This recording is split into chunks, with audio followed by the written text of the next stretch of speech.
Hi friends, எல்லாருக்கும் வணக்கம். இன்றைக்கி நம்ம எதை பற்றி பார்க்க போகிறோம், வாஷிங் மிஷின் கனெக்ஷன் ஓஸ் எப்படி கனெக்ஷன் பண்ணுறது அப்படிங்கிறத பற்றி தான் பார்க்க போகிறோம். இதெல்லாம் ஒரு வீடியோவாடா அப்படின்னு கேட்டால் கண்டிப்பாக நிறைய பேருக்கு தெரியாமல் இருக்குது. ஸோ அதை எப்படி ஈஸியாக கனெக்ஷன் பண்ணலாம் அப்படிங்கிறத பார்ப்போம். ஸோ இது பார்த்தீங்கன்னா இது வந்து நம்ம டேப்பில் வந்து கனெக்ஷன் பண்ணுறது. ஸோ வாஷிங் மிஷினுக்கு அப்படின்னு சொல்லி சில டேப் இருக்குது. ஸோ அதை நம்ம வாங்கினோம்னா நமக்கு ஃபிட் பண்ணுறது ரொம்ப ஈஸியாக இருக்கும். ஸோ தண்ணி வந்து எப்படி சொட்டு வைக்காமல் ஃபிக்ஸ் பண்ணலாம் அப்படிங்கிறத பார்ப்போம். ஸோ அதுக்கு வந்து மேலே நான் அந்த கலெக்டர் மாதிரி மேலே அந்த ஹெட்டை மட்டும் தனியாக கழட்டிங்க. ஸோ இது வந்து 3 கம்பார்ட்மெண்ட்டாக இருக்கும். ஸோ இது ஒரு கம்பார்ட்மெண்ட்டு. ஸோ அந்த ப்ளூ கலர் அது ஒரு கம்பார்ட்மெண்ட், அது கீழே ஒரு கம்பார்ட்மெண்ட்டு. ஸோ இப்போ பார்த்தீங்கன்னா இது வந்து பிவிசி டேப் வாங்கியிருக்கேன். அதில் பார்த்தீங்கன்னா 3 செட்டு கொடுத்துருப்பாங்க, ஒவ்வொருத்துக்கும் மாற்ற மாதிரி. நான் வந்து இந்த ஒரு செட்டை எடுத்து நான் வைக்கிற மாதிரி வச்சு அதை வந்து டைட் பண்ணிக்கோங்க. கேமரா வந்து சரியாக பிடிக்க முடியல, எதனால் அப்படின்னு கேட்டால் நான் ஒரே ஆள் தான் இருக்கேன். ஸோ அதனால் பார்த்தீங்கன்னா பிடிக்க முடியல. ஸோ இந்த வாசரை சென்டராக வச்சு நம்ம இந்த த்ரெட்டை வந்து நமக்கு டைட் பண்ணிக்குவோம். ஃபஸ்ட்டு வந்து நம்ம அந்த ஒயிட் கலர் நிப்பில் வந்து நம்ம அந்த ஜிஐ பித்தளையில் வச்சு டைட் பண்ணிக்கணும், ஸ்க்ரூ வச்சு 4 ஸ்க்ரூ வச்சு.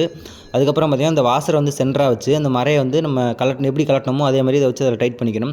ஸோ அப்போதைக்கு பார்த்திங்கன்னா அந்த மேலே அந்த ஒயிட் கலர் கேப் இருக்குது பார்த்திங்களா, பிவிசியில் டேப்பில் மாட்டுறது, அது கொஞ்சம் லூஸாக ஃப்ரீயாக இருக்க மாதிரி வச்சுக்கோங்க. ரொம்ப டைட் பண்ணிட்டீங்க அப்படின்னா மாட்டுறதுக்கு சிரமமாக இருக்கும். ஸோ பார்த்திங்கன்னா நான் நல்லா டைட் பண்ணிக்கிறேன் கையிலே. ஸோ பார்த்திங்கன்னா ரொட்டேஷன் ஆகுது பார்த்திங்களா, இது மாதிரி ரொட்டேஷன் ஆகும். ஸோ இப்போ நம்ம இதை வந்து ஸ்க்ரூ வச்சு 4 பக்கமும் நல்லா டைட் பண்ணிக்குவோம். ஸோ ஃபஸ்ட்டு இந்த மரையை ஏற்றிட்டு பார்த்திங்கன்னா ரொட்டேஷன் ஆகுது. ஸோ இப்போ நம்ம என்ன பண்ணோம் அப்படின்னா அந்த டேப்பில் வந்து ஈஸியாக டைட் பண்ணி மாட்டிக்கலாம். மாட்டி அந்த கீழே அந்த லாக்கை போட்டுவிட்டோம் அப்படின்னா அது வந்து ரொட்டேஷன் ஆகுது, ஸ்டாண்ட் பையாக நின்றும். ஸோ இப்போ வந்து இதை நான் எப்படி டேப்பில் மாட்டுறது அப்படிங்கிறத நான் உங்களுக்கு ஈஸியாக காட்டுறேன். ஸோ அவ்வளோ இது ரொம்ப ஈஸி தான். ஸோ இந்த மேலே இருக்க அந்த ஒரு சில பேர் வீடை வந்து காலி பண்ணி வரும்போது வந்து தொலைச்சிட்டு வந்துடுறாங்க, அதை மட்டும் விட்டுட்டு வந்துடுறாங்க. அந்த மேலே அந்த பித்தளையை தொலைச்சிங்கன்னா செட்டாக தான் வாங்கணும், தனியாக வந்து கிடைக்காது. இப்போ வந்து நான் அந்த டேப்பில் வந்து இப்போ த்ரெட்டு மூலமாக ஏற்றிக்கிறேன். ஸோ அவ்வளோ இது வந்து ரொம்பவே ஈஸி. ஒரு பக்கம் வந்து இதை ஏற்றிட்டோம் அப்படின்னா நெக்ஸ்ட் பக்கம் வந்து நம்ம அதே மாதிரி மேலே, அதாவது வாஷிங் மிஷின் மேலே வந்து கொடுத்துருப்பாங்க நம்ம இன்லெட்டுன்னு சொல்லிட்டு. ஸோ அதை வந்து நம்ம டைட் பண்ணிட்டோம் அப்படின்னா தண்ணி ஒரு பொட்டு கூட லீக் ஆகாது. ஸோ இது வந்து மாட்ட ரொம்ப சிரமப்படுவாங்க. இதோட மெத்தடே இப்படி தான் மாட்டணும்.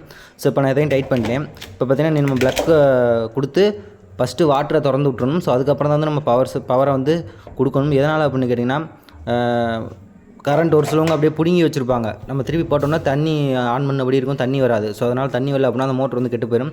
ஸோ அதனால் பார்த்தீங்கன்னா ஃபஸ்ட்டு வந்து நீங்கள் வாட்டரை திறந்து வச்சுக்கிட்டு டேப்பில் திறந்து வச்சுக்கிட்டு நம்ம அப்புறம் போட்டோம் அப்படின்னா வந்து கரெக்டாக ஒர்க் பண்ணும். ஸோ இது மாதிரி யூஸ்ஃபுல்லான கண்டென்ட் நம்ம சேனலில் மறந்துடாமல் ஃபாலோ பண்ணுங்கள். நீங்கள் நம்ம சேனலுக்கு புதுசாக இருந்தீங்கன்னா மறந்துடாமல் சப்ஸ்கிரைப் பண்ணுங்கள், கமெண்ட் பண்ணுங்கள், ஷேர் பண்ணுங்கள், பெல் பட்டனை டிங்கி தண்ணி விட்டுருங்க. தேங்க்யூ ஃபார் வாட்சிங்.